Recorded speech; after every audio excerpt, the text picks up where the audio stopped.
Me gusta saludarlos y quiero invitarlos a que abran su Biblia en Isaías capítulo 46, versículo 9.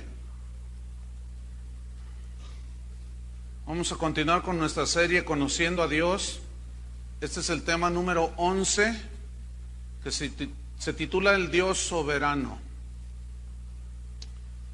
Y el propósito es que conozcamos a Dios en este otro de sus atributos, para que nuestra fe descanse totalmente, nuestras vidas estén reposadas en Dios, sabiendo que Él tiene todo en control. Isaías 46, versículo número 9. Dice así: acordaos de las cosas pasadas desde los tiempos antiguos, porque yo soy Dios y no hay otro Dios. Y nada hay semejante a mí, que anuncio lo por venir desde el principio, y desde la antigüedad lo que aún no era hecho, que digo, mi consejo permanecerá y haré todo lo que yo quiero. Lo que está diciendo Dios en este versículo, este par de versículos, es que Él es soberano, que hace las cosas como Él quiere, que Él las determina y las hace. Entonces Él muestra aquí y en muchas partes por toda la Biblia de que Él es un Dios soberano. ¿Qué significa que Dios es soberano? La definición de soberano es la siguiente: es el que ejerce y posee autoridad suprema. Es el que ejerce y posee una autoridad independiente de cualquier otra.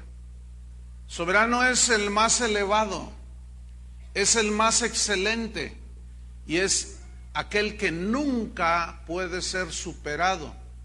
Entonces, como Dios es soberano y Él gobierna y determina las cosas según su voluntad, Él no está sujeto a nadie como nosotros estamos sujetos: al patrón, al gobierno, al esposo, algunos a la esposa. Entonces, como soberano, no depende de nadie. Él no es influenciado por nada ni nadie. Él obra siempre como Él quiere. Él hace las cosas cuando quiere, a la hora que quiere. Eso significa ser soberano. Él cumple su plan y hace todo lo que yo quiero, dijo. Esas palabras de que no hay otro como yo, en los labios de cualquier ser humano suenan soberbias y suenan mal, pero en la boca de Dios no, porque Dios, como es todo santo, como Dios es todo imparcial, es un Dios bueno, amoroso, no suenan como sonarían en los labios de cualquier ser humano. Cuando Él dice que no hay otro como yo, no lo dice en el orgullo que tenemos los seres humanos. Dios no tiene ese orgullo, pero sí establece quién es Él. Y nosotros necesitamos conocerlo a Él lo más que podamos en toda su dimensión. Nunca vamos a lograr conocer a Dios en su totalidad. Sin embargo, podemos aprender cada día, y hoy estamos aprendiendo y conociendo un poco más acerca de ese gran Dios que servimos. ¿Cuántos sirven a ese Dios? A ese Dios soberano. Entonces, cuando decimos que Dios es soberano, estamos diciendo de que Él tiene derecho, por cuestión de creación, a gobernar el universo como Él quiere, como Él lo determine, porque Él es el dueño. Cuando decimos que Dios es soberano, estamos diciendo que Él, como alfarero, Él puede formar el barro como Él desee. Y cuando decimos que Él es soberano, que Él no está bajo el control de ningún gobierno, ninguna ley lo limita a Él, Él hizo las leyes que gobiernan el universo. Entonces eso significa que Dios se gobierna a sí mismo. Él no es descontrolado como algunos seres humanos o los seres humanos, que perdemos el control de las cosas. No, Él no. Él se gobierna a sí mismo. Y por lo tanto, como tiene ese poder y esa capacidad de hacer todo en orden, entonces Él gobierna en esa soberanía. Y Él no le da cuentas a nadie de lo que hace, como tú y yo sí damos cuentas de lo que hacemos. Entonces estamos viendo que el Dios soberano, pues es Dios. Nosotros solamente somos sus criaturas. Dios también es un Dios que en esa soberanía que nos revela, Él se revela en la Biblia, nos muestra que Él es un Dios independiente, es decir, que Él es autosuficiente. Él no necesita que alguien lo aconseje, Él no necesita que alguien lo aliente a Él porque está desconsolado, qué sé yo, o que alguien le ayude. No, nosotros sí necesitamos que nos aconsejen. Nosotros no somos seres independientes. Algunos a veces llegamos a creer que somos autosuficientes, pero no lo somos. Somos seres totalmente dependientes. A nosotros necesitamos que alguien nos aliente, que alguien nos ayude en situaciones que tenemos, y Él no. Entonces, si este Dios es así, pues nosotros debemos de depender de Él, ¿no es cierto?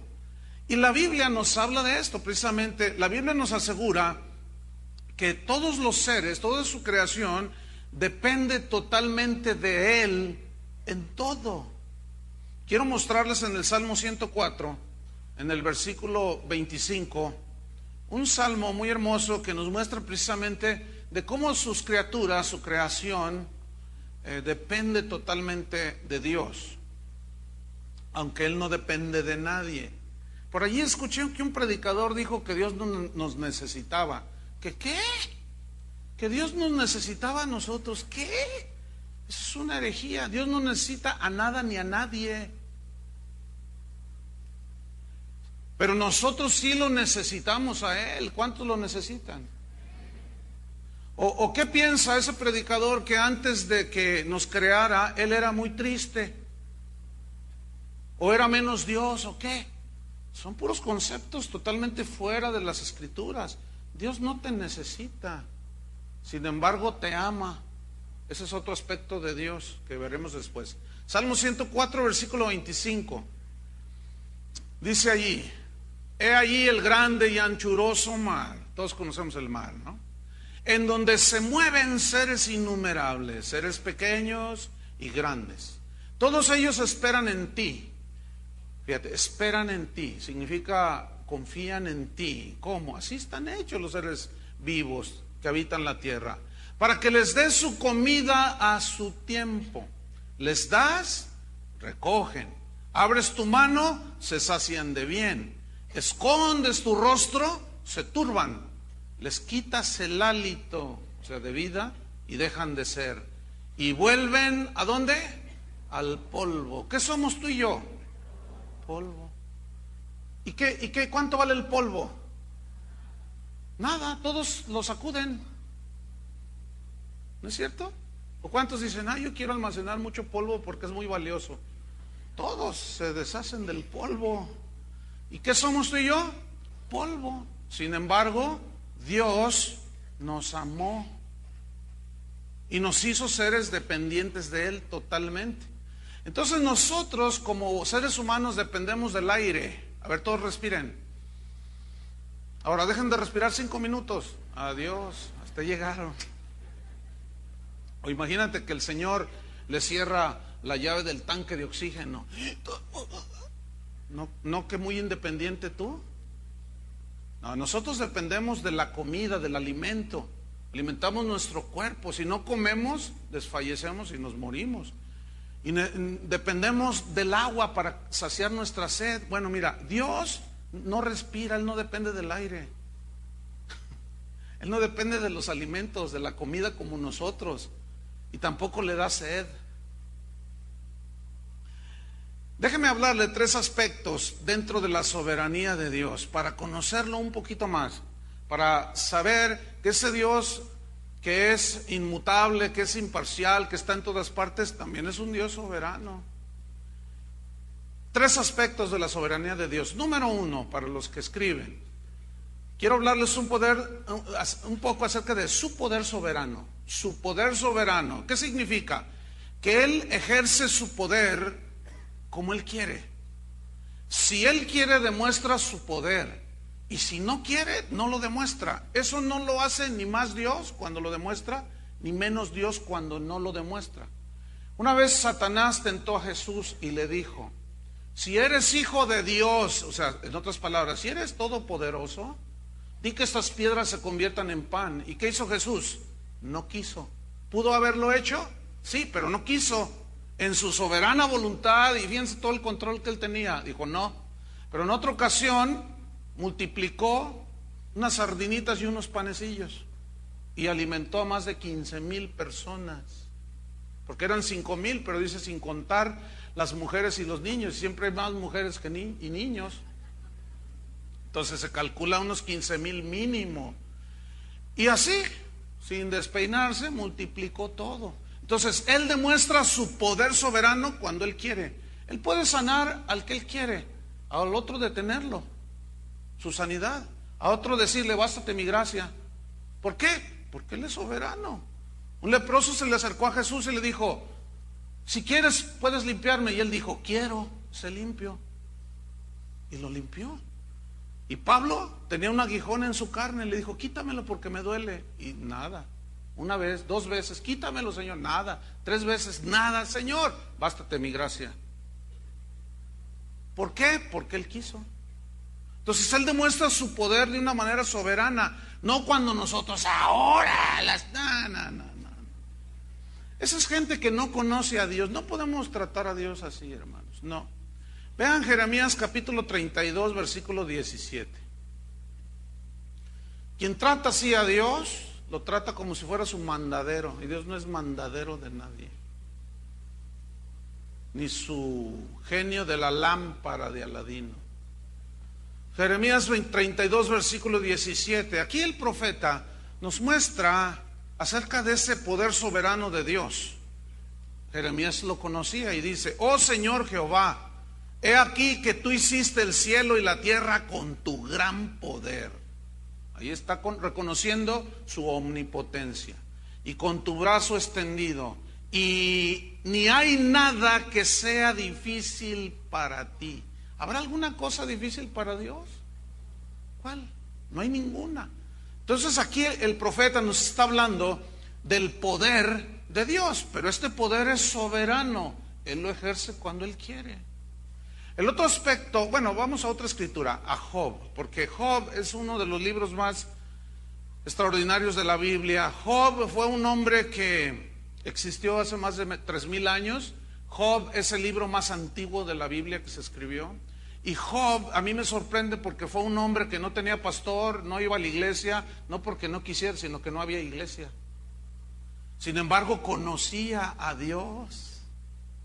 Lo conocía de una manera tan íntima, maravilloso, este testimonio de este hombre. Y fíjense lo que él dijo en Job 12, versículo 13. No deja de impactarme a mí la vida de este justo Job. La Biblia lo menciona así. Job 12, versículo 13. Dice así: con Dios está la sabiduría y el poder. ¿Con quién? Con Dios. Bien.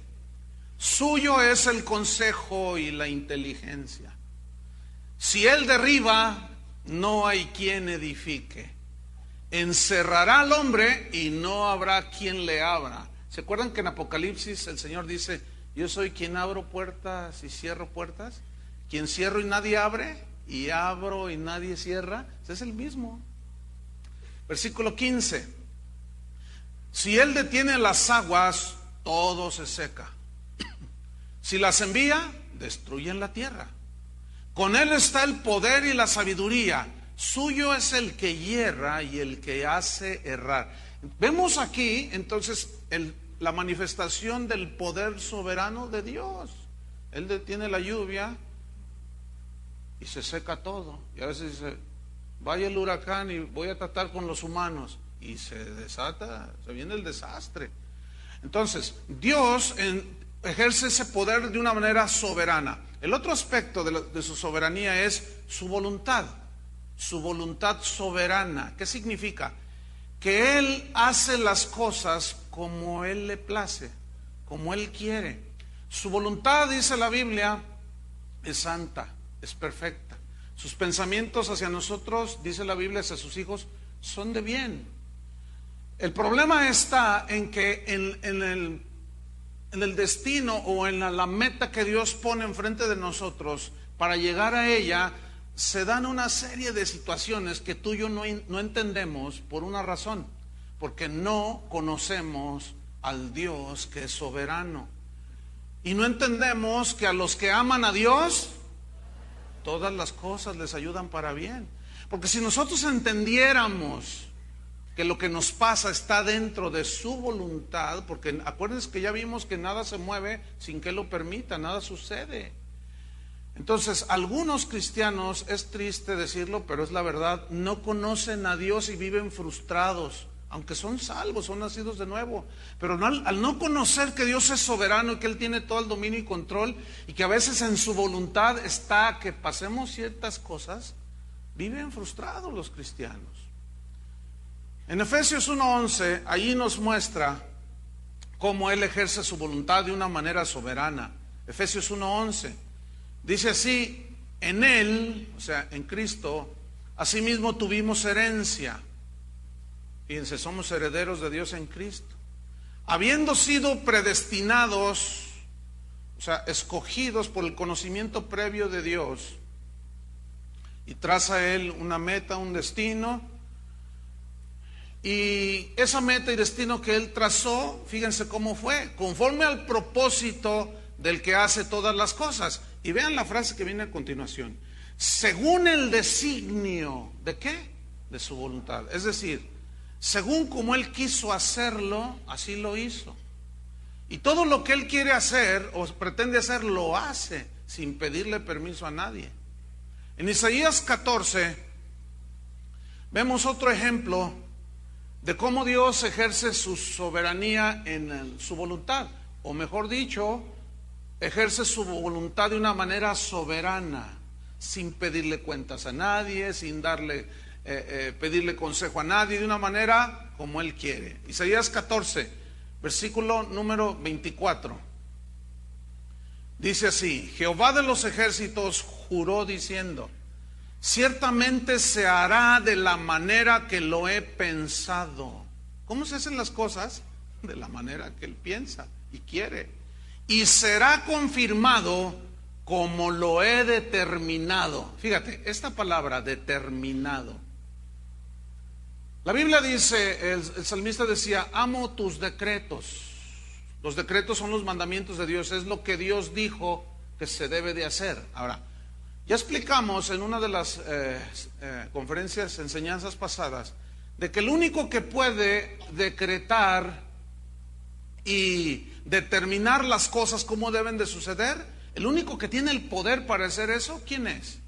Dios. ¿De dónde salió eso de que yo decreto que se haga así, yo determino que se haga así? Cálmate, Diosito. Tú no eres Dios para andar decretando.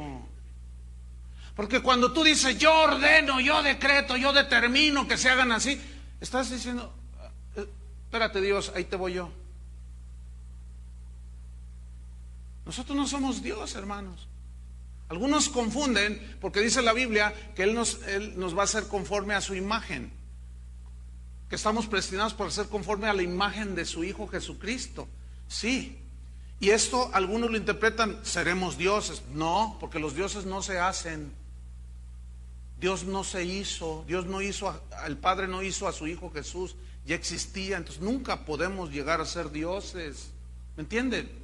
Entonces cuando yo me pongo en ese plan de que yo determino, ordeno y a las 3 y no sé cuánta cosa, me estoy poniendo en el lugar de Dios y estoy en una posición muy peligrosa, porque me estoy haciendo igual a Dios. Y esa cualidad de determinar y ordenar y que se cumpla, solamente Dios la tiene. Sigo leyendo, versículo 25. ¿Qué es lo que había Dios pensado y había determinado que sucediera? Fíjate el 25. Que quebrantaré al asirio en mi tierra y en mis montes lo hollaré.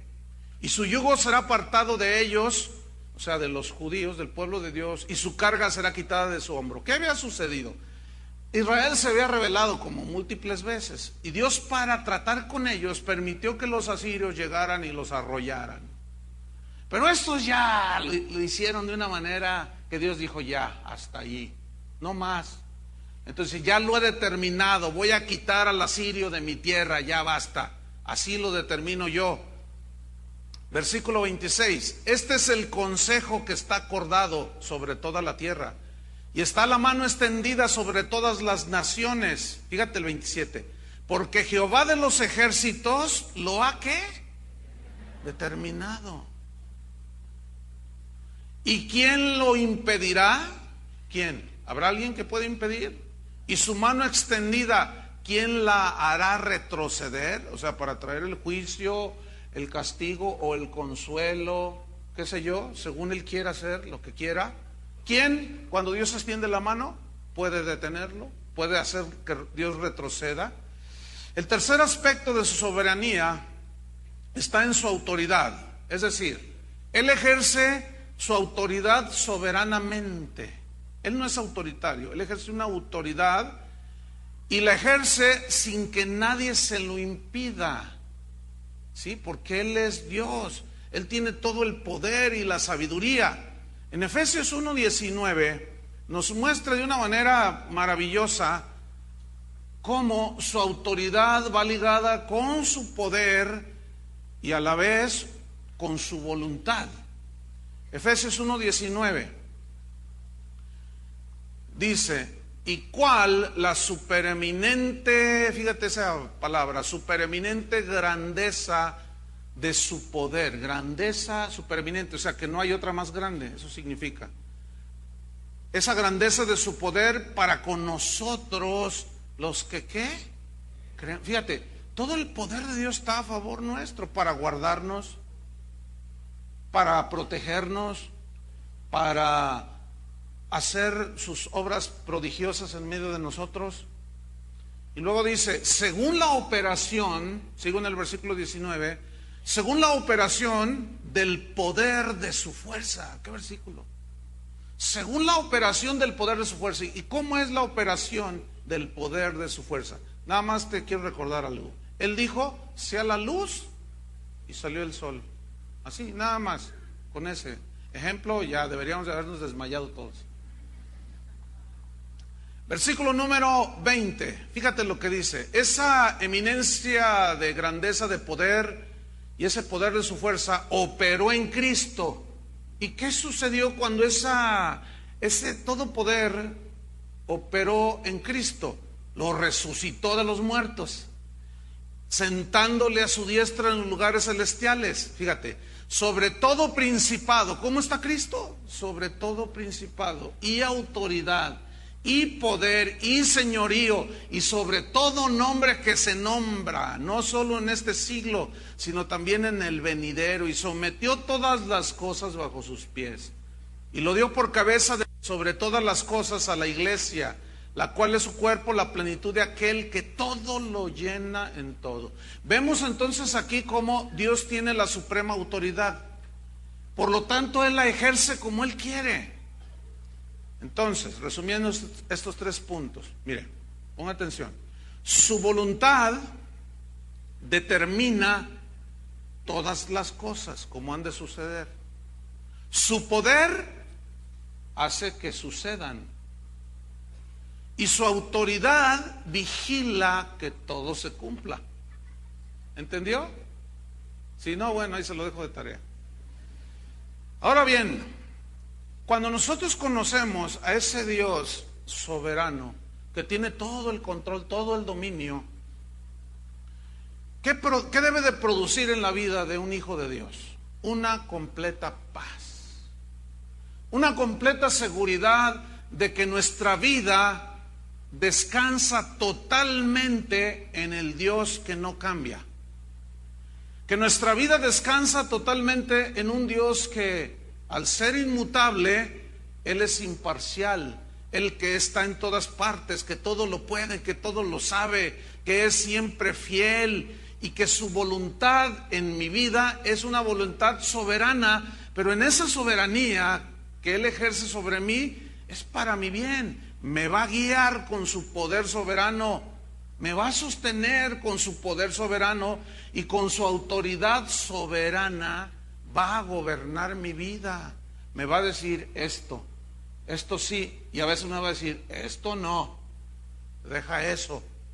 Y nos lo hace siempre con la intención de que sus hijos sean madurados, crecidos, bendecidos. El problema está en que al no conocer al Dios soberano, no conocemos que Él tiene toda la autoridad para decirnos y ordenarnos lo que Él quiera. A Moisés le dijo: vas a ir a sacar a mi pueblo de Egipto. No, que no sé hablar, que soy tartamudo, que no sé qué. No. Imagínate Dios, ¿y ahora quién podrá defenderme?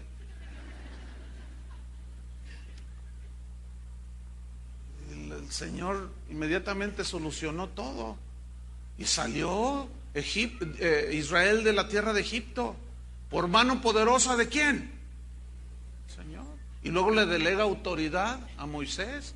Pero cuando Moisés desobedeció a Dios, le dio con la vara. ¿Por qué? Porque es un Dios de disciplina también. Entonces vemos que su poder soberano, su voluntad soberana, su autoridad soberana nos protege, nos dirige y nos gobierna, como lo hizo con hombres y mujeres. En la Biblia, aquí en este libro, está la historia de múltiples hombres y mujeres que conocían al Dios soberano. El problema del cristianismo de hoy es que a Dios lo han despojado de su soberanía. Han puesto al hombre como el centro del mensaje cristiano, cuando es Dios el centro del mensaje del Evangelio, cuando es Jesús el centro del mensaje del Evangelio. Si no se predica al Cristo de la Biblia, al Dios de la Biblia, la gente no va a conocer al Dios verdadero. Y de Él hay muchísima ignorancia. Por eso algunos lo tratan así, lo tienen como su sirviente. Y Dios no es así, y están ofendiendo gravemente a Dios. Vamos a ver el ejemplo de un hombre, como les dije al principio, se llamaba Job. Pero vamos a ver otro aspecto en la vida de Job.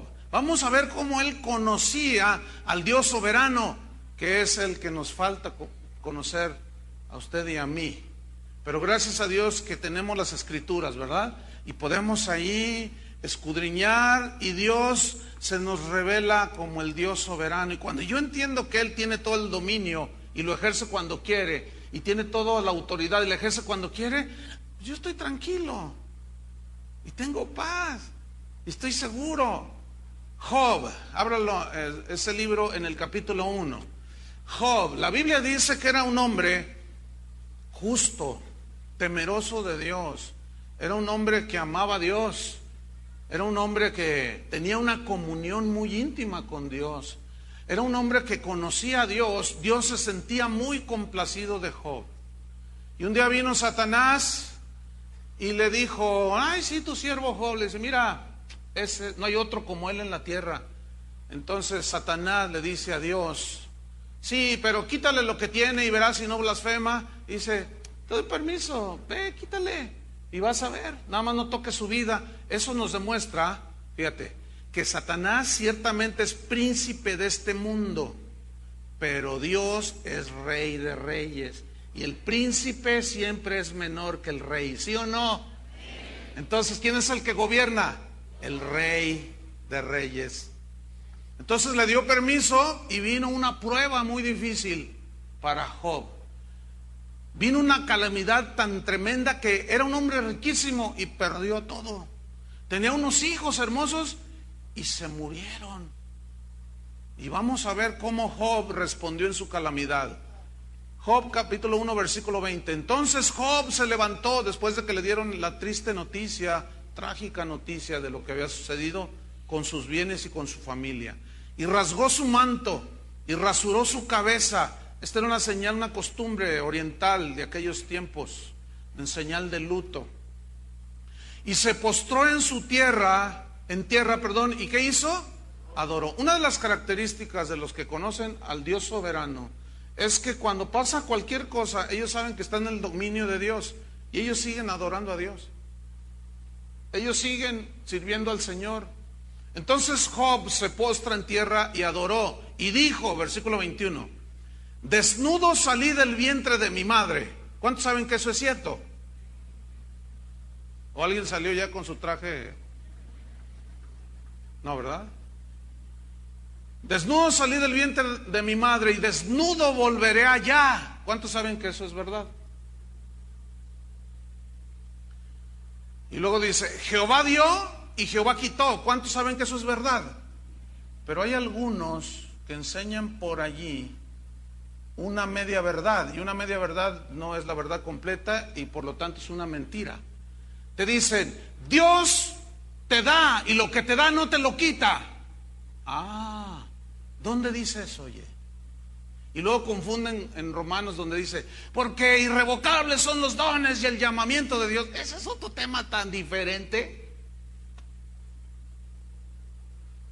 Entonces, ¿cómo es que Dios da y te puede quitar lo que... Sí, fíjate. Ahí dice sí o no. ¿Y qué quiere decir?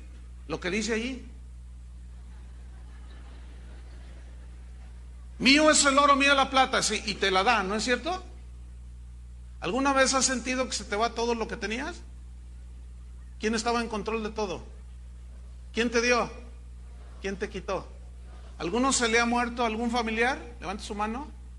Te dio a tu papá, te dio a tu hija, y después, ¿quién se lo llevó? Dios te lo dio. ¿Dios qué? Te lo quitó. Entonces, ¿será verdad esto que dijo Job? Ahora, la misma Biblia asegura que Job, lo que dijo Job, era verdad. Fíjate lo que dice. Desnudo salí, Jehová quitó. Jehová dio, Jehová quitó. Sea el nombre de Jehová bendito. Él sigue adorando a Dios. Versículo 22. En todo esto no pecó Job. Escuchen, ni atribuyó despropósito alguno a Dios. Es decir, que Job, primero, Job no pecó en lo que dijo. ¿Por qué? Porque dijo la verdad. Dios me dio, Dios me quitó. Desnudo llegué a este mundo, desnudo me voy. Él me dio, bueno, tiempo de llorar, tiempo de reír. Está bien, Señor. Y no le echó la culpa a Dios, como recriminándole de lo que estaba pasando. ¿Por qué? Yo le voy a decir por qué. Porque Job sabía que Dios era soberano. Por eso reaccionó así.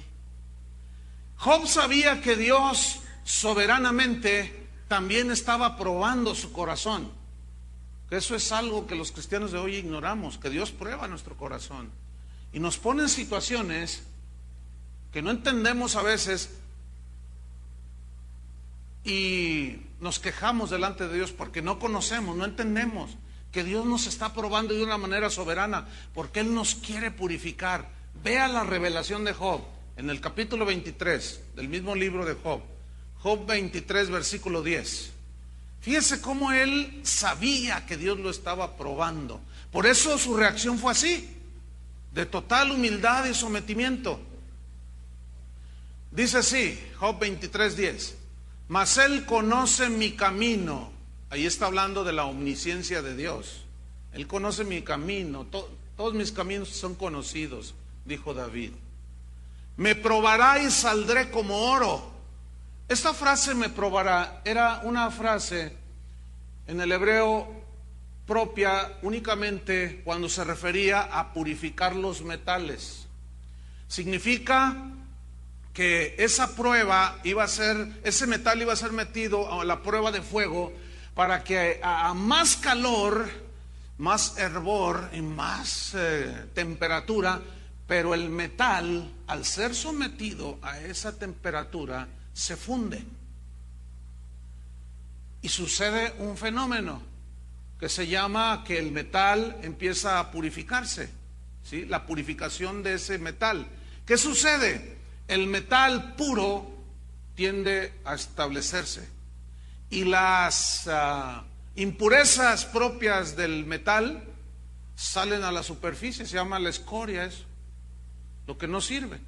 Entonces, Job sabía que él era alguien que estaba siendo probado por Dios. Pero fíjense cómo usó el lenguaje que usó. Mas Él conoce mi camino, me probará. ¿Y qué dijo? Saldré como oro. Ahora, pongan mucha atención. Él no está utilizando el lenguaje positivista de los cristianos de hoy. De que lo que yo digo, eso se hace. Y si yo digo algo negativo, ay, no digas porque te viene, no digas porque te sucede. No mira, qué poder tienes en tu lengua, así interpretan algunos. No, Job no estaba hablando, Dios me está probando y saldré como oro por una confesión positivista aristotélica, no. Metafísica de Aristóteles acerca del lenguaje positivo, no. Fíjese, ¿sabe por qué Job hablaba? Dios me está probando, lo sé, lo conozco. Él es soberano y puede hacerlo, porque Él sabe que hay cosas en mi vida que tiene que purificar.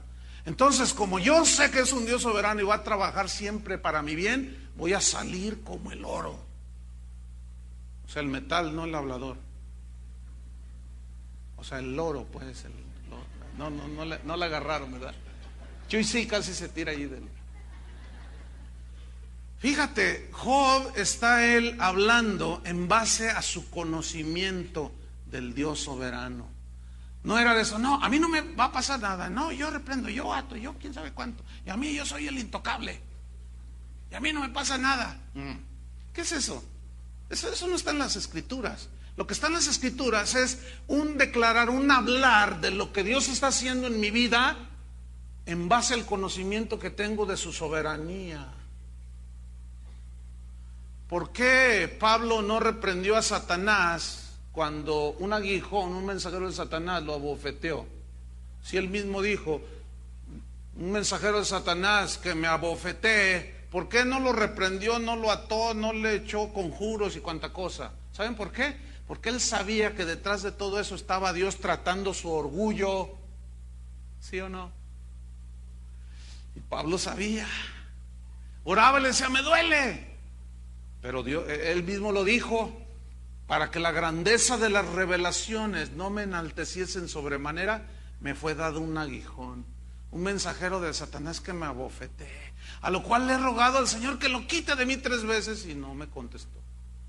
Y me ha dicho finalmente, bástate mi gracia, estoy tratando contigo. Y él se quedó en humilde espera. ¿Qué es lo que nos enseña hoy?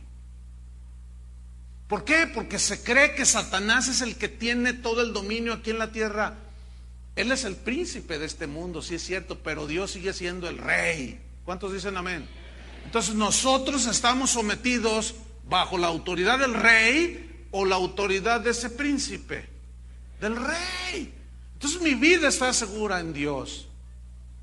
Y a veces le da permiso al príncipe de este mundo para que nos tiente y nos meta zancada y cosas, pero están dentro de su plan soberano. Entonces, fíjate, aquí sigo leyendo en el versículo 11. Mis pies han seguido sus pisadas. Guardé su camino y no me aparté.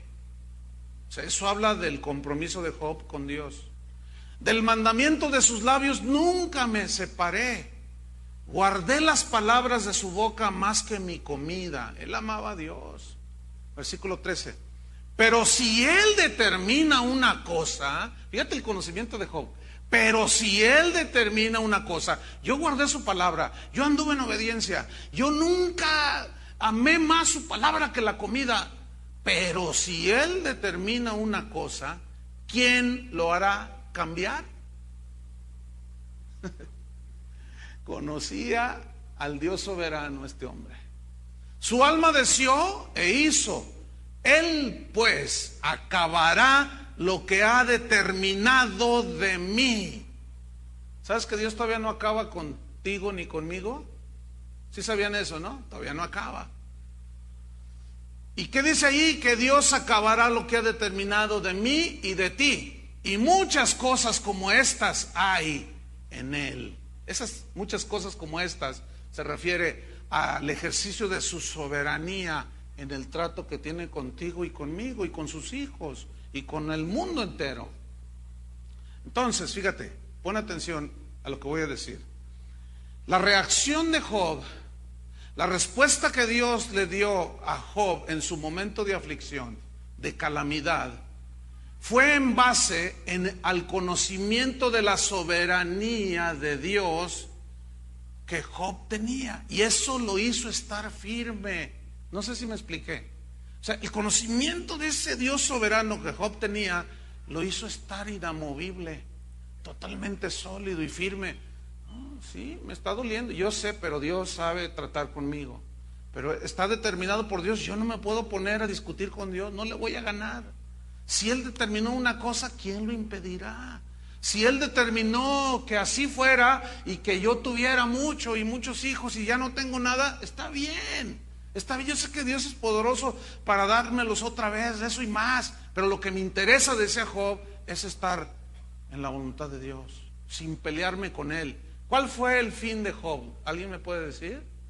Le regresó el doble de lo que tenía y le regresó a sus hijas las más hermosas de la tierra, dice. ¿Ven? Para Dios eso no es el problema. No hay problema para Dios, pero Dios trata con nosotros de una manera soberana. Hubo una mujer también ahí en la escritura, se llamaba Ana. Vaya abriendo su Biblia en 1 de Samuel, capítulo 1. Esta señora Ana era una mujer del pueblo de Israel. Ella conocía a Dios, conocía al Dios soberano, tenía un entendimiento suficiente como para darse cuenta que su situación en la que ella estaba, ¿podía Dios sacarla de ahí o podía dejarla ahí? ¿Cuál era su situación? Ella era estéril, no podía tener bebés. Como cualquier mujer, anhelaba tener un bebé y acariciarlo y besarlo y estrechar sus manitas y hacerle cosquitas en las plantitas de los piececitos así. Qué bonitos son los bebés, ¿no? Entonces, seguramente Ana miraba a otras madres que abrazaban a sus hijos y escuchaba lo tierno que se dirigían hacia sus bebés, y ella anhelaba un hijo y se fue al templo a orar. Dios en su soberanía le dio ese hijo. Nació ese bebé. Posteriormente ese bebé llegó a ser ¿quién? Samuel, que fue uno de los hombres más importantes en la historia de Israel, el profeta, el juez Samuel. Bueno, vamos a leer 1 Samuel 1:10. Ella anhelaba esto, va al templo y dice que ella con amargura de alma oró a Jehová y lloró abundantemente. Fíjate que Dios no condena que tú y yo lloremos. Podemos llorar porque nos duele. Sin embargo, ve lo que esta mujer hizo. Versículo 11. Ahí está llorando ella. E hizo un voto, un compromiso con Dios diciendo: Jehová de los ejércitos. Vean la frase que viene a continuación. Si te dignares mirar a la aflicción de tu sierva.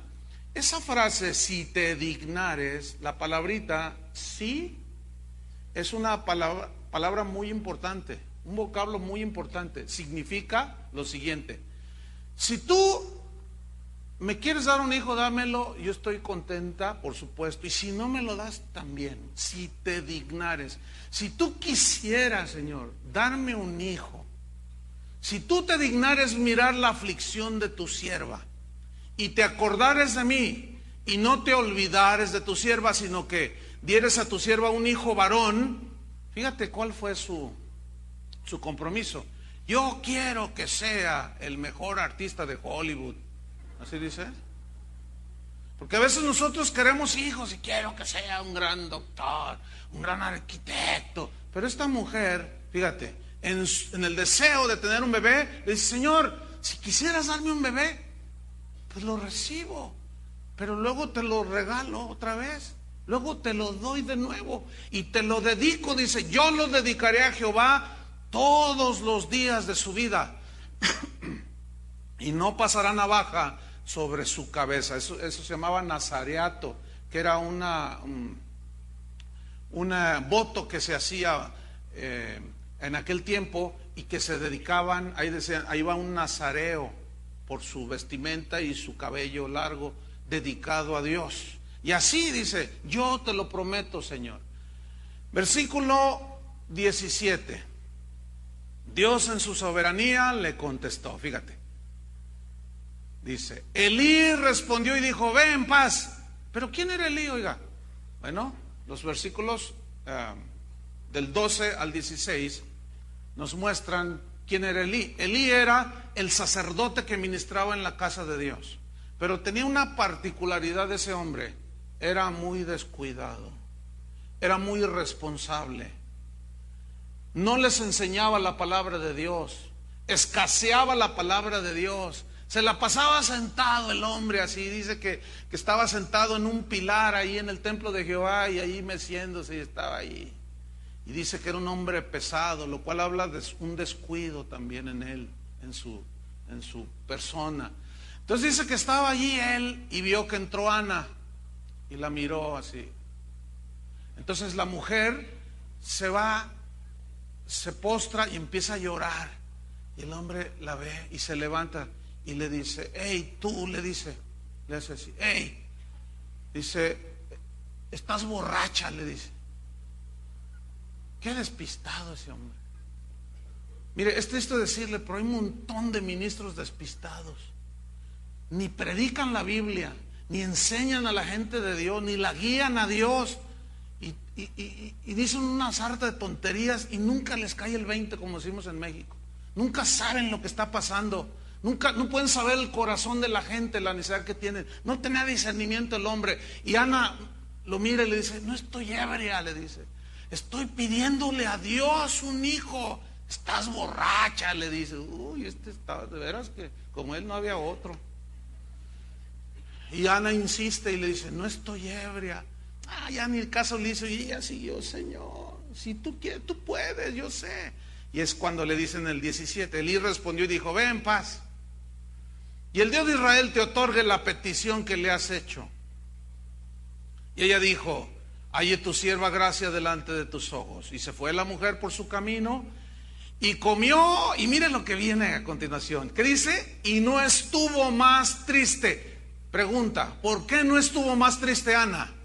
Porque ella fue con Dios y le dijo: si quieres darme un hijo, dámelo y seré muy feliz, y si no me lo das, también seré feliz.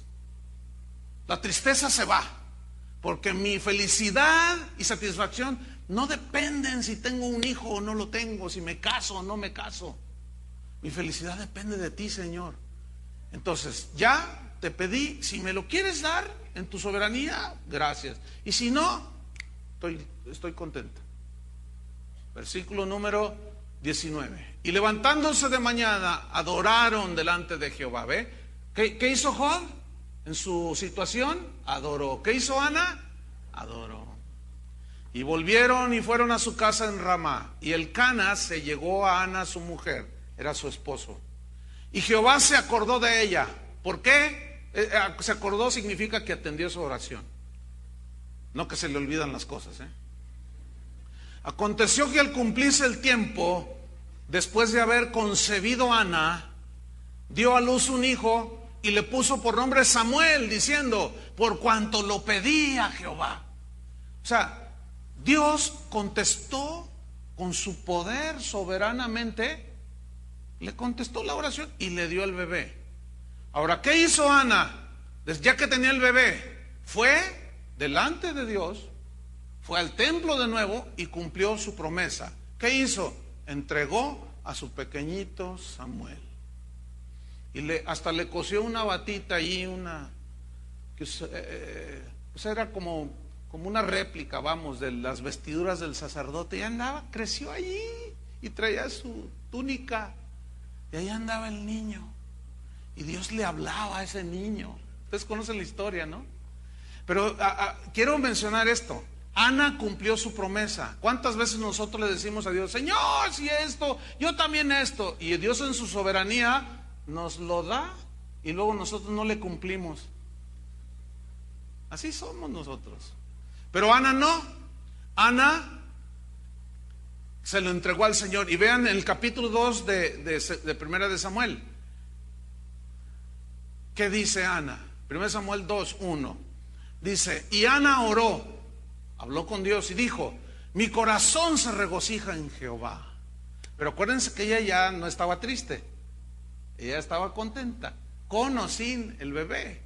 Pero llegó y mi corazón se regocija en Jehová, mi poder se exalta en Jehová, Mi boca se ensanchó sobre mis enemigos, por cuanto me alegré en tu salvación. No hay santo como Jehová, porque no hay ninguno fuera de ti, y no hay refugio como el Dios nuestro. ¿En quién se refugió Ana? En Dios. Pero confió en su soberanía, y ella estaba contenta si le daba o no su hijo. Versículo 3. Ve lo que dice aquí. No multipliquéis palabras de grandeza y altanería. Cesen las palabras arrogantes de vuestra boca. ¿Qué significa todo ese versículo? Que cuando nosotros desconocemos la soberanía de Dios, comenzamos a hablar con grandeza. Es que yo hice esto porque me lo propuse. Y yo soy abogado, y yo soy doctora, y tengo este negocio porque yo sí trabajé duro. Espérate. Dios te lo dio, ¿o no? Entonces empezamos con esos desplantes, ¿no? De que yo sí pude, y yo les demostré a todo el mundo que yo sí. Entonces comenzamos a usar un lenguaje de grandeza y altanería. Y estamos diciendo, no, Dios a mí no, fue con el sudor de mi frente. Y empezamos a ser altaneros con Dios. Y Dios te mira así y dice, ah, sí, pues agárrate porque ahí te va. Jehová dio, Jehová puede quitar. Por eso Ana dice, no uséis palabras de grandeza y altanería, cesen las palabras arrogantes de vuestra boca. ¿Qué son palabras arrogantes? Así de desplante de que nosotros somos los que podemos y autosuficientes. No, hermanos, no. Fíjate lo que dice el versículo 3 al final. Porque el Dios de todo saber, ahí está, ella conocía al Dios omnisciente, es Jehová. Y a Él le toca el pesar las acciones. Y fíjate el versículo 2 al 7, cómo hace un contraste entre unos y otros. Noten, los arcos de los fuertes fueron ¿qué? Quebrados. Y los débiles se ciñeron de poder. Ahorita estaban unos fuertes, después fueron quebrantados. Unos estaban en el suelo y Dios los levantó. Eso es lo que está diciendo. Versículo 5. Fíjate el contraste. Los saciados se alquilaron por pan. O sea, los que un día tuvieron abundancia, ahora se andan alquilando por un pedazo de pan. De la abundancia, después vino la escasez. Y detrás de todo, ¿quién está? Dios. Y luego dice, y los hambrientos dejaron de tener hambre. ¿Ven el contraste? El que estaba ahora acá en una situación, de pronto Dios dijo, ya, y Dios comenzó a suplir un poco más. Y dejaron de tener hambre. Hasta la estéril, dice, ha dado a luz 7. Y la que tenía muchos hijos, ahora languidece. Fíjate el versículo 6. Jehová mata y Él da vida. Él hace descender al Seol o a la sepultura, y Él hace subir del Seol. O sea, por medio puede resucitar a cualquiera. Jehová empobrece y Él enriquece. Jehová abate y enaltece. ¿Están mirando cómo Ana tenía un entendimiento de la soberanía de Dios muy completo? Por eso cuando oró y dijo, si te dignares oír la oración de tu sierva, fue a su casa y se quedó contenta y en paz. Si me lo da bien, si no, también. Eso es lo que nos falta a nosotros conocer. Los dos lados de la soberanía de Dios, que Él la ejerce como Él quiere. Este versículo 6, Jehová mata y Él da vida, no significa que Dios es un asesino, no. Él es el dador de la vida y Él la toma cuando quiere, ¿no es cierto? ¿Quién te dio la vida? Dios. ¿Tienes algún familiar que se haya muerto? ¿Sí? ¿Tienes familiares? Mi padre murió hace un par de años. Bueno, ¿quién tomó su vida? ¿Quién le dio su vida a mi papá? Dios. Se la dio cuando quiso. Por eso nació mi padre. Y cuando Dios quiso, le tomó la vida y se lo llevó. Y yo, como su hijo, me dolió porque era mi papá, pero yo estaba totalmente de acuerdo con la voluntad de Dios. Ni me desubiqué ya. No, ¿por qué? Espérame. Lloré, sí. Pero no me desubiqué y ahora ya no tengo padre. Ya no tengo ¿y ahora qué voy a hacer? No, espérame, ¿por qué?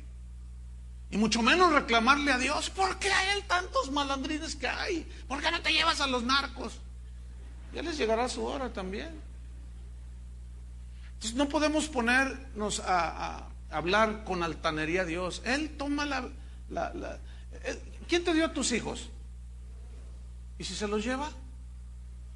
Le hacen, ¿verdad que? Ven, ahí está. Yo entiendo eso. Yo también tengo hijos. No crean que no, tengo 2. Pues yo los miro y digo, Señor, son tuyos. Él se los puede llevar cuando Él quiera, a la hora que Él quiera, porque Él es el que da y Él es el que toma la vida. ¿Sí o no? El problema, ¿saben cuál es?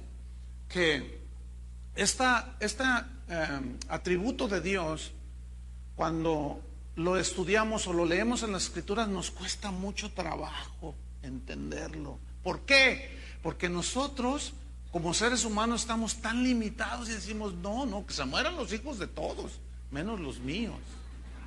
Ahora, ¿cuántos saben que todos nos vamos a morir algún día? ¿Todos lo saben? Esa es la revelación más profunda de esta mañana. Todos saben que nos vamos a morir un día.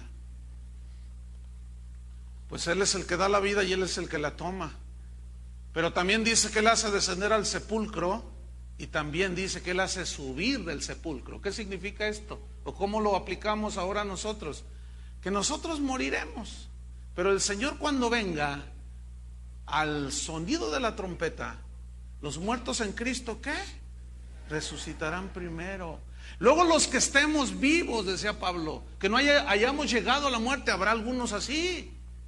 Seremos transformados en un abrir y cerrar de ojos y estaremos siempre con el Señor. ¿Cuántos quieren estar con el Señor? ¿Cuántos quisieran estar con el Señor verdaderamente? Bueno, Chuy canta canciones de funeral muy bonitas y de alabanza al Señor. No nos gusta reflexionar en eso, pero si pensamos en esa soberanía de Dios, decimos, no, pues sí, tienes razón.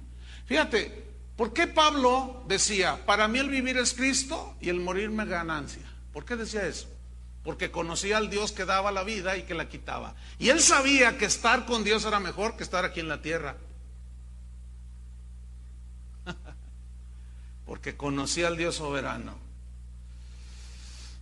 Hay una historia que sucedió con un hombre llamado Napoleón. ¿Han oído de Napoleón? Se cuenta que cuando él estaba en lo más alto de su carrera militar, alguien le preguntó que si creía que Dios, le preguntó lo siguiente: si creía que Dios estaba del lado de Francia. ¿Tú crees que Dios esté del lado de Francia?, le preguntaron a Napoleón. Y Napoleón respondió con soberbia lo siguiente, dijo: Dios está del lado de donde está la artillería más pesada. El ejército francés era el más poderoso en ese tiempo.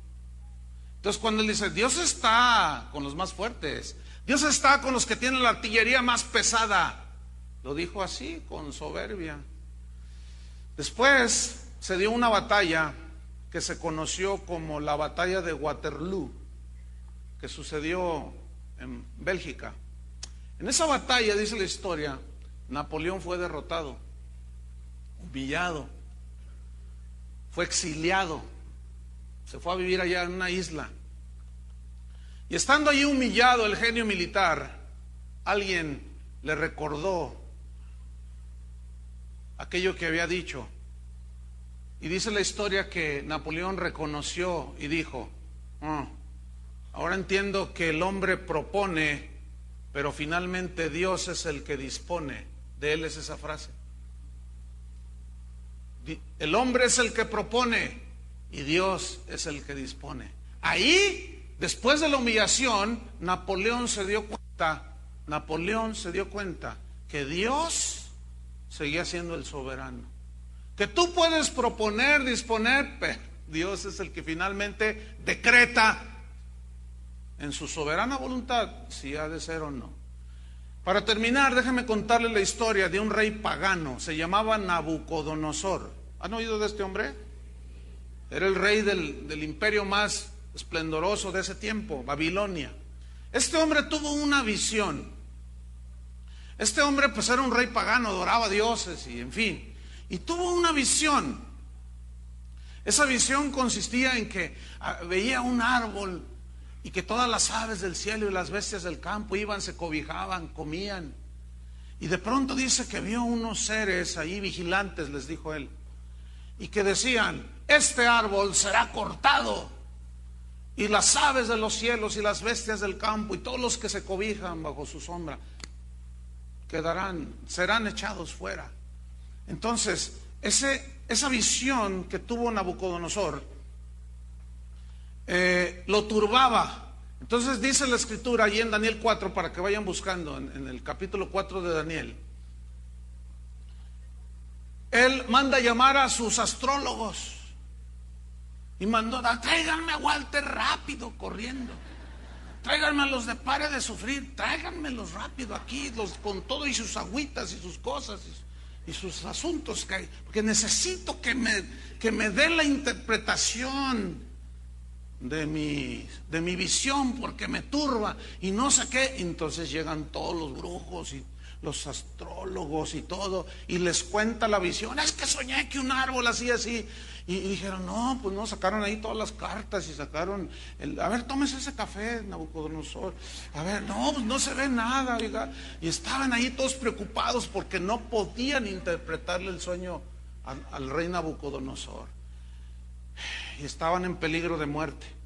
Pero alguien le dice al rey: fíjate que hay un joven de los que trajeron de allá de Israel, que está cautivo aquí en Babilonia. Se llama Daniel, y le habían cambiado el nombre a Belsasar.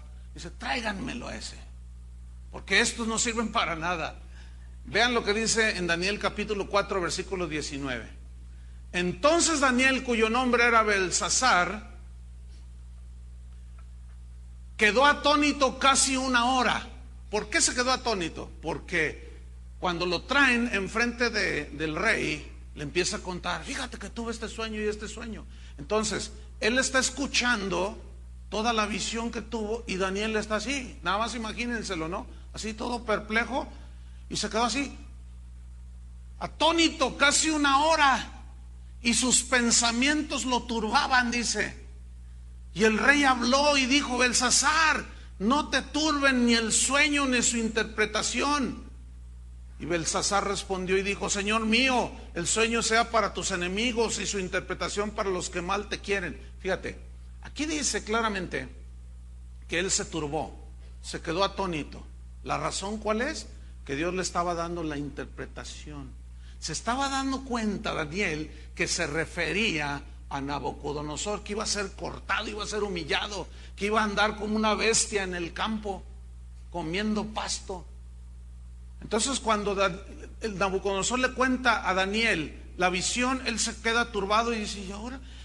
¿Y cómo le digo? ¿Cómo le digo? Y estaba todo asustado. El rey lo ve y le dice: no te turbe ni el sueño ni su interpretación. Entonces Daniel está luchando, fíjate.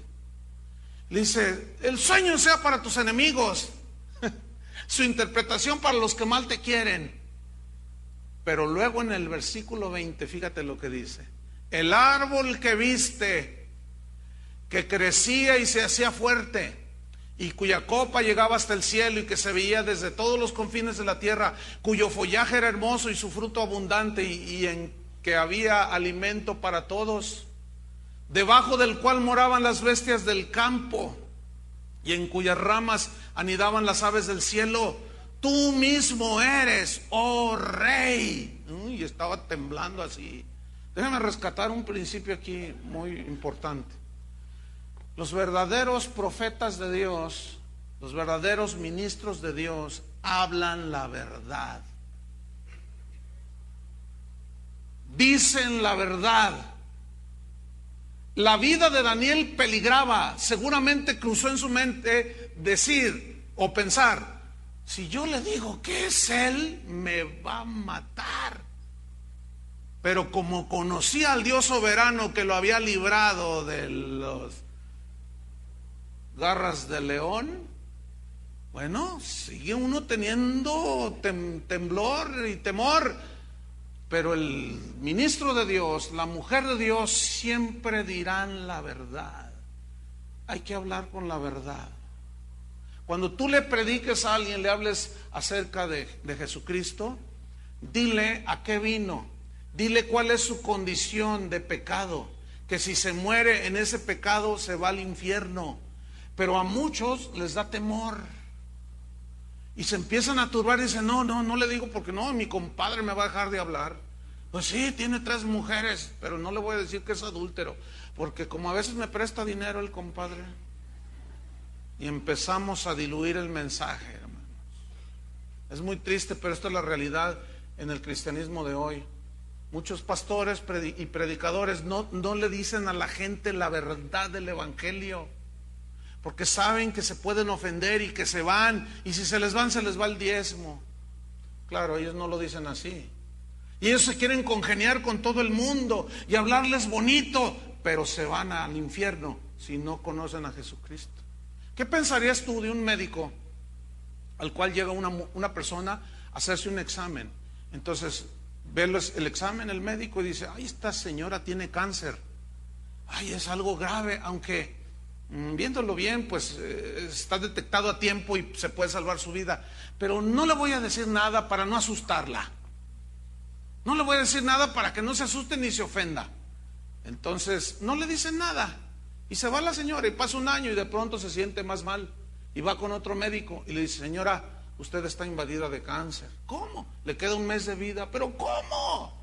Si yo me había hecho hace un tiempo un examen y todo estaba bien, el doctor no me dijo nada. No, dice, ¿cuánto hace eso? Hace 1 año. Usted tiene por lo menos 3 años con este cáncer, oiga. ¿Qué pensaría esa señora del doctor?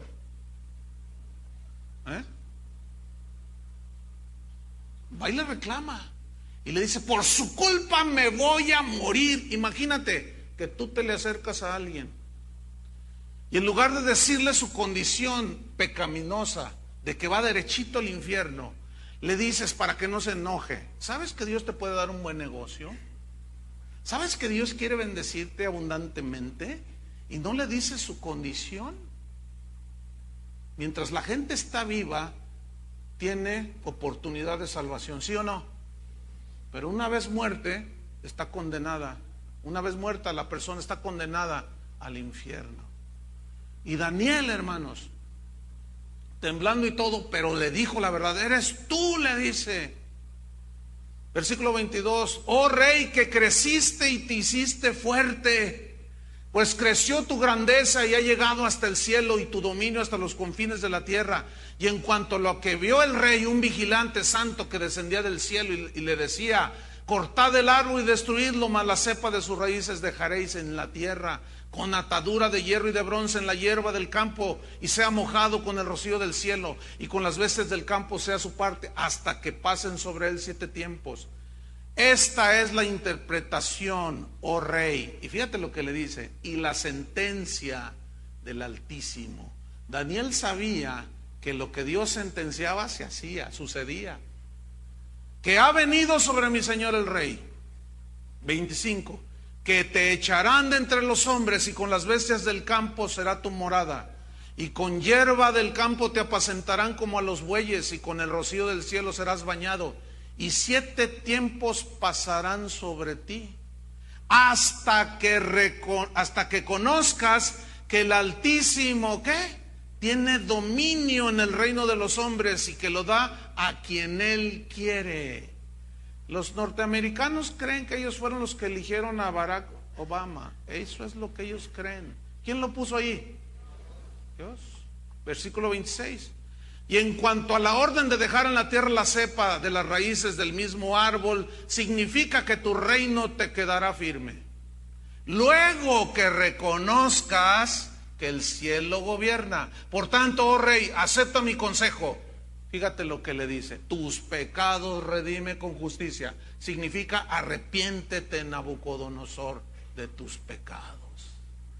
Porque lo que te vendrá es por causa de tus pecados si no te arrepientes. ¿Y se arrepintió? No. Fíjate lo que dice el versículo 29. Al cabo de 12 meses paseando en el palacio real de Babilonia, habló el rey y dijo: ¿No es esta la gran Babilonia que yo edifiqué para casa real con la fuerza de mi poder? ¿De tu qué? De mi poder. Y para la gloria de mi majestad. Uy, uy, uy. Fíjate el 31. Aún estaba la palabra en la boca del rey cuando vino una voz del cielo. A ti se te dice, rey Nabucodonosor, el reino ha sido quitado de ti, y de entre los hombres te arrojarán, y con las bestias del campo será tu habitación, y como a los bueyes te apacentarán, y 7 tiempos pasarán sobre ti, hasta que reconozcas que el Altísimo tiene dominio en el reino de los hombres y lo da a quien él quiere. En la misma hora se cumplió la palabra sobre Nabucodonosor, y fue echado de entre los hombres, y comía hierba como los bueyes. Imagínenselo nada más, y su cuerpo se mojaba con el rocío del cielo, hasta que su pelo creció como plumas de águilas, y sus uñas como las de las aves. Cualquier parecido con el chupacabras es mera coincidencia, Y ahí está, así. Versículo 32. Y de entre los hombres te arrojarán, y con las bestias del campo será tu habitación, y como a los bueyes te apacentarán, y 7 tiempos pasarán sobre ti, hasta que reconozcas. ¿Hasta qué? ¿Qué? Reconozca. Reconócelo ya, hermano, también tú. Hasta que reconozcas que el Altísimo tiene el dominio en el reino de los hombres y lo da a quien él quiere. Fíjate el final de la historia y terminamos. En la misma hora se cumplió la palabra sobre Nabucodonosor. Estoy en el versículo 34. Mas al fin del tiempo, después de que andaba ahí como animal, yo, Nabucodonosor, alcé mis ojos ¿a dónde? Al cielo. En otras palabras, a Dios. Y mi razón me fue de vuelta. ¿Qué significa esto? Mi razón me fue de vuelta. Que perdió toda la razón. Se volvió medio loco. Fíjate que la Biblia dice que la mayoría de los desórdenes mentales y psicológicos es por causa del pecado, por causa de la desobediencia a la palabra de Dios. Lean Deuteronomio 28, todo el capítulo ahí en su casa. Ahorita no, porque si no nos vamos hasta las 6. Y es muy largo ese capítulo. Dice, mi razón me fue de vuelta y bendije al Dios Altísimo y alabé y glorifiqué al que vive para siempre, cuyo dominio es sempiterno y su reino por todas las edades.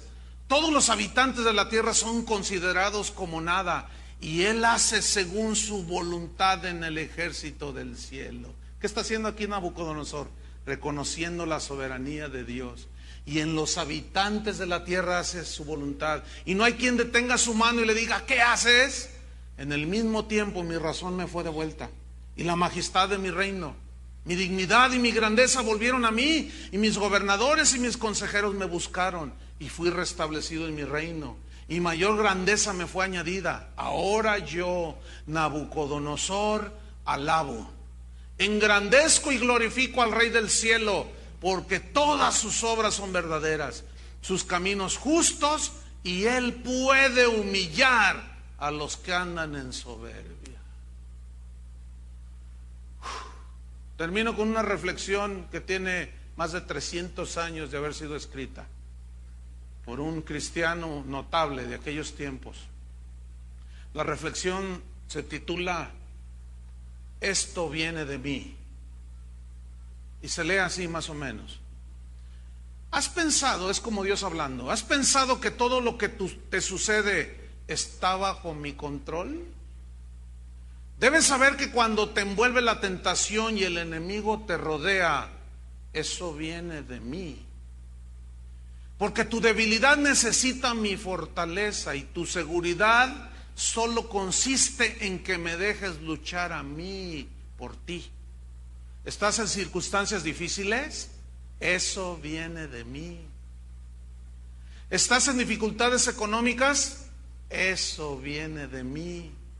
¿Te es difícil sobrevivir? Eso viene de mí. Porque quiero que tengas que venir a mí y dependas de mí. Quiero demostrarte que yo puedo hacer cualquier cosa. ¿Estás atravesando las tinieblas en tu vida? Eso viene de mí. Yo permití que el consuelo terrenal te faltase para que tuvieras que dirigirte a mí y alcanzaras el consuelo eterno. ¿Te ha desengañado un amigo? ¿Uno al que le habías abierto el corazón? Eso viene de mí. Lo he permitido para que supieras que yo sí soy tu verdadero amigo. ¿Fueron tus planes deshechos? Eso viene de mí. ¿Y ahora estás cansado y agobiado? Eso viene de mí. ¿Hiciste tus planes y no te salieron? Eso viene de mí. ¿Estás en el lecho de dolor? Eso viene de mí. Lo único que quiero es que tú aprendas a verme en todo lo que te sucede. ¿Puedes aprender a ver a Dios en todo? Eso, mis queridos hermanos, es a grandes rasgos la soberanía de Dios. ¿Cuántos se rinden ante ese Dios soberano? Pónganse de pie. Levanta tus manos al cielo. Y si en verdad crees la palabra, acepta la voluntad de Dios. Nada más que te quiero decir algo para alentar tu vida. Sabemos que los que aman a Dios, ¿qué? Todas las cosas. Levanta tus manos a Dios y dile: Señor, tú eres el soberano de la tierra. En ti está el poder. Tú ejerces tu autoridad soberanamente. Tu voluntad se cumple perfectamente. Tú no estás sujeto a nadie, nosotros sí. Tú no dependes de nadie, nosotros sí. Nosotros dependemos de todo y de ti, Señor. Tú no dependes de nadie. Tu poder, Señor, soberano, se ejerce en mi vida, Señor. Si quieres demostrarlo, está bien, y si no, también. Tú lo puedes hacer cuando quieres, Señor. Tu voluntad en mi vida se haga. Como dijo Jesús, se echa tu voluntad, como se hace en el cielo, aquí en la tierra. Pero que sea como tú quieres, Señor, siempre. Porque así será. Gracias, Señor, porque la vida de Job nos enseña que al conocer tu soberanía podemos estar firmes en medio de las aflicciones de la vida, en medio de la calamidad, en medio del dolor. Ana, en medio de su necesidad de ser madre, conocía tu soberanía. Y tú, en esa misma soberanía, quisiste responderle. Y ella se gozó y se alegró. Pero tú humillas, Señor, al soberbio, al que usa palabras de altanería como Napoleón, como Nabucodonosor, para que al fin del tiempo reconozcamos que tú gobiernas y que tú eres capaz de humillar al soberbio. Queremos, Señor, aprender y entender que todo viene de ti. Tú enriqueces, empobreces, tú das vida y la quitas, tú abates y enalteces. Todo viene de ti, Señor. Todo viene de ti. Y nosotros confiamos en esa soberanía. En el nombre de Jesucristo. Gracias, Señor, por revelarte a nosotros como el Dios que es soberano. Descansemos, hermanos, en esa soberanía de Dios. Ten la paz del Señor. Nada escapa a su control y dominio. Descansa en Él. Amén. Que Dios los bendiga.